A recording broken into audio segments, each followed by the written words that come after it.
पाकिस्तान या दोन्ही देशांमध्ये संघर्ष सुरू असताना तुर्किस्तानने पाकिस्तानला पाठिंबा दिला आणि त्या सगळ्यामध्ये काही शस्त्रास्त्रांची मदत सुद्धा केली। एकेकाळी जेव्हा तुर्किस्तानमध्ये भूकंप आलेला होता त्यावेळी भारताने त्यांची प्रचंड मदत केलेली होती, मात्र ही सगळीच मदत विसरून कुठेतरी या तुर्किस्तानने पुन्हा एकदा पाकिस्तानला सपोर्ट केला आणि त्याच्याच पार्श्वभूमीवरती पुण्यातले जे फळ विक्रेते आहेत किंवा ड्रायफ्रूट सेलर्स आहेत त्यांनी तुर्किस्तानातून येणारे जे काही प्रोडक्ट आहेत जसं की ड्रायफ्रुट्स असतील किंवा मग ॲपल्स असतील, सफरचंद असतील, जे पुण्याच्या मार्केट यार्डमध्ये मोठ्या प्रमाणात विक्रीसाठी येतात, या सगळ्या प्रोडक्ट्सवरती बंदी घालण्याचं बॅन तुर्किश प्रोडक्ट्स असं एक अभियान जे आहे ते चालू केलं आणि त्याच्यानंतर आपल्याला पाहायला मिळतंय की हे जे व्यापारी होते या व्यापाऱ्यांना आज सकाळपासून पाकिस्तानातून निनावी धमकीचे फोन येत असल्याची माहिती समोर आली आहे। नुकतीच त्यांनी पुणे पोलीस आयुक्तालयामध्ये तक्रार सुद्धा दाखल केली आहे। सर, नेमकं कधी फोन आले होते, काय सांगण्यात आलं होतं? साधारणपणे सकाळी 9:15च्या दरम्यान मला एक 7 मिस कॉल येऊन गेले त्यांचे।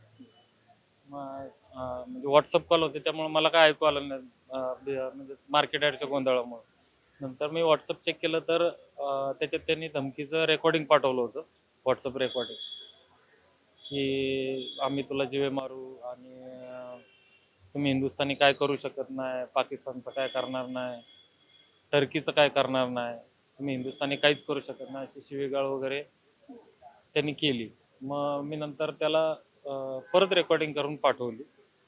मग मी पण थोडी शिवीगाळ केली आणि त्याला धमकी दिली आणि त्याला सांगितलं की तू काय, आम्ही 140 कोटी हिंदुस्थानी आहे, ते आम्ही तुला बघून घेऊ तिकडे येऊन। तो म्हणला होता ना की म्हणजे तुमको देखने के लिए मेरे को उधर हिंदुस्तान आना पडेगा, तर म्हणतो तू कशाला येतो, की आम्हीच येतो तिकडं, असं बोललो होतो त्याला।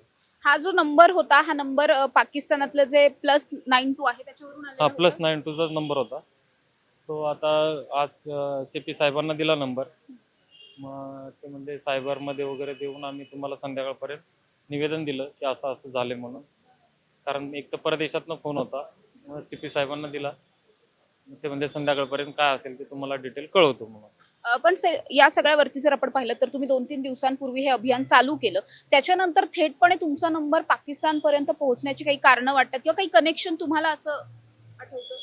नाही कळत काय ते नाव चॅनेलला वगैरे पसरतं, नाव गुगलला किंवा जस्ट डायलला वगैरे माझं नाव असतंच, तर त्याच्यावरनं त्यांनी घेतला असू शकतं किंवा काय। आता या सगळ्याच्या नंतर तुम्हाला धमकी आली आहे आणि त्यानंतर सुद्धा तुमचं हे जे अभियान आहे हे तुम्ही चालूच ठेवण्याच्या भूमिकेवर ठाम आहात? हो, चालू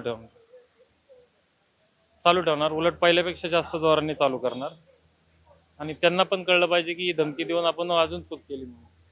हे जे काही टर्किश प्रोडक्ट आहेत हे आपल्या पुण्यामध्ये याची उलाढाल नेमकी किती आहे आणि पुण्याच्या मार्केटवरती याचा परिणाम होऊ शकतो जर आपण ते बॅन केले तर? नाही, काय नाही होणार।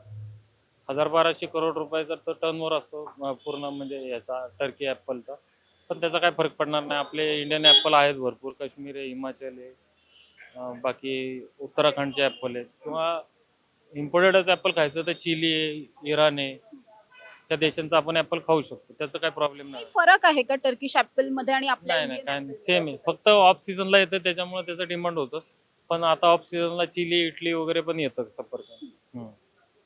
आता जे ड्रायफ्रूट सेलर आहेत त्यांच्याशी तुमचं काही समन्वय आहे, त्यांनी काय भूमिका घेतली आहे? आता काल तर मीच त्यांच्याशी हे करून त्यांना म्हणजे ह्या बायकॉटमध्ये सामील व्हायला सांगितलं। मग आमची चर्चा झाली आणि पण ते पण तयार झाले। आता आज ते नाही, माघार कोण घेणार नाही, माघार कोण नाही घेणार, हे ट्रेंड चालूच राहणार आणि उलट जास्त जोराने चालू होईल। सर, जसं तुम्ही काही चॅनलला याआधी सुद्धा मुलाखती दिल्या होत्या, त्यानंतरच कदाचित ही सगळी बातमी व्हायरल झाली असेल आणि तुम्हाला हा फोन आला असेल, कदाचित अजूनही हे लोक तुम्हाला पाहत असतील कुठून तरी, तुम्ही त्यांना काही सांगू इच्छिता? मी त्यांना हेच सांगू शकतो सगळ्या न्यूज चॅनलच्या माध्यमातून की हे ट्रेंड काय बंद होणार नाहीये।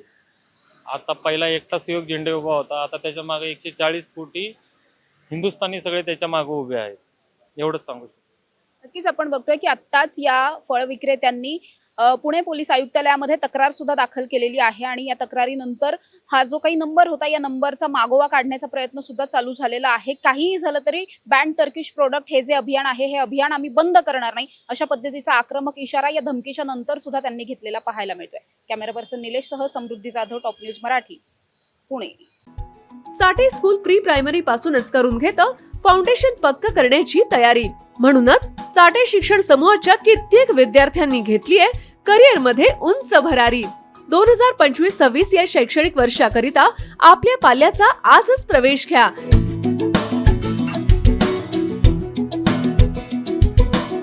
प्रवेशासाठी पत्ता Shri park society, Balaji hospital समोर, खराडी बायपास, पुणे 14. संपर्क क्रमांक 9372619453 किंवा 9372619483 किंवा 9372619484. फाउंडेशन उत्तम, प्रगती सर्वोत्तम. Chate foundation, no tension.